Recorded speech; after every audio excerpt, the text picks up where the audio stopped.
নমস্কার sir. Sir, বর্তমান যুগে অন্যতম চ্যালেঞ্জিং বিষয় হলো গভর্নমেন্ট সার্ভিস, আমাদের দেশের ক্ষেত্রে আমি বলছি।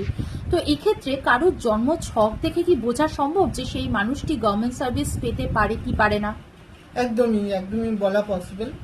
তো আমরা সবার আগে লগ্ন চার্ট যেটা দেখি, লগ্ন চার্ট দেখেও অনেকে বলতে পারে, আমরা বলতে পারি যে কিভাবে পাওয়া পসিবল কি পসিবল নয়। কিন্তু যেহেতু কর্ম নিয়ে আলোচনা হচ্ছে, তো আমি ডিটেন চার্টের আগে চলে যেতে চাইছি। ডিটেন চার্টে যদি আপনার সান, সূর্যের অবস্থান খুব ভালো হয় এবং সেই সাথে আপনাকে নক্ষত্রটাও দেখতে হবে যে সূর্য কোন নক্ষত্রে বসে রয়েছে, সেটা যদি আপনার ফেভারেবল হয় তাহলে অবশ্যই আপনার গভর্নমেন্ট জব হবেই হবে। কোন কোন ঘরে আমরা দেখতে পারি যদি সূর্যের অবস্থান ভালো থাকে? অবশ্যই লগ্নতে দেখতে হবে, লগ্নতে সূর্যের অবস্থান কোথায় বসে রয়েছে না রয়েছে। যদি লগ্নতে থাকে সূর্য ভালো ডিগ্রি নিয়ে বসে থাকে এবং যে নক্ষত্রকে রিপ্রেজেন্ট করছে, সূর্য যেই নক্ষত্রে বসে রয়েছে সেটা আপনার লগ্ন চার্টে যদি ভালো অবস্থায় বসে থাকে, তবেই গিয়ে সেই চান্স একদম পুরো গ্যারেন্টেড ভাবে বলা পসিবল যে এই লোকের গভর্নমেন্ট জব হচ্ছেই হচ্ছে। কোন কোন ঘরে সূর্য থাকলে স্যার সেটাকে আমরা আশাপূর্ণ ইঙ্গিত বলে ধরতে পারি? মানে লগ্ন চার্টে যদি আপনি দেখেন যে 1-5-9-তে বসে রয়েছে, তাহলে বা 10-এও যদি বসে থাকে, 10ও খুব ভালো জায়গা বিশেষ করে কাজের জন্য, কর্মক্ষেত্রের জন্য, তাহলে এই ক্ষেত্রে আপনি ধরতে পারবেন। এবং যদি আপনি সেখানে D10 চার্টে যান, D10 চার্টে যদি লগ্নতে বসে থাকে সূর্য, তাহলে সেটা কনফার্ম করে ব্যাপারটাকে। মানে কনফার্মেশনের জন্য আমরা D10 চার্টটা গিয়ে দেখি। প্রথমে আমরা চান্স কতটা আছে তার জন্য লগ্ন চার্টটা দেখি এবং কনফার্মেশনের জন্য D10 চার্টটাতে দেখি।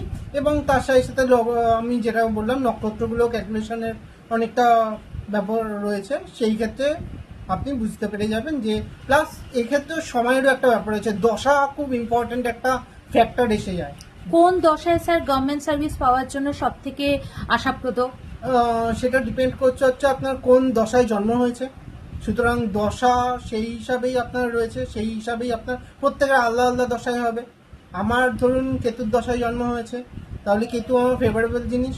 তো কেতু রাহুতে আমার কখনোই যে জায়গাটা সাফল্যের ক্ষেত্রে যাবে না। কেতুর যে প্রিয় গ্রহগুলো যেমন বৃহস্পতির জায়গাতে যদি আমার নক্ষত্র ভালোভাবে বসে থাকে, নক্ষত্রের জায়গাটা, তাহলে আমার সেক্ষেত্রে ফেভারেবল। ধরুন সূর্যের সাথে বৃহস্পতি নক্ষত্রের একটা কানেকশন আমি পেয়ে গেলাম, বা সূর্য বৃহস্পতি ঘরে বসে রয়েছে কোনোভাবে, বা বৃহস্পতি সূর্যের সাথে কোনোভাবে কানেক্টেড, তো সেই ক্ষেত্রে এরকম কম্বিনেশন আমাদের দেখতে হয় না। কম্বিনেশনগুলো দেখে তবেই আমরা বুঝতে পারি যে এর গভর্নমেন্ট জবটা নিশ্চিত। তাহলে আপনারা দেখতেই পাচ্ছেন যে গভর্নমেন্ট সার্ভিস পাওয়াটাও কিন্তু আমরা আমাদের চার্টের মাধ্যমে দেখতে পারি। তো আপনার জন্মছকে কোথায় সূর্য রয়েছে এবং আপনার কোন দশায় জন্ম, বর্তমানে কোন দশায় চলছে, কমেন্ট করে জানান। দেখা যাক আপনার ভাগ্যে সরকারি চাকরি আছে কিনা। আর স্যারের সাথে যদি যোগাযোগ করতে চান তাহলে উপরে দেওয়া নাম্বারে আপনারা কন্ট্যাক্ট করতে পারেন। স্যার মধ্যবিত্তের সামর্থ্যের মধ্যে সমাধানের চেষ্টা করে থাকেন। ধন্যবাদ স্যার। পরবর্তী অন্য ভিডিও নিয়ে আমরা তাড়াতাড়ি আসবো।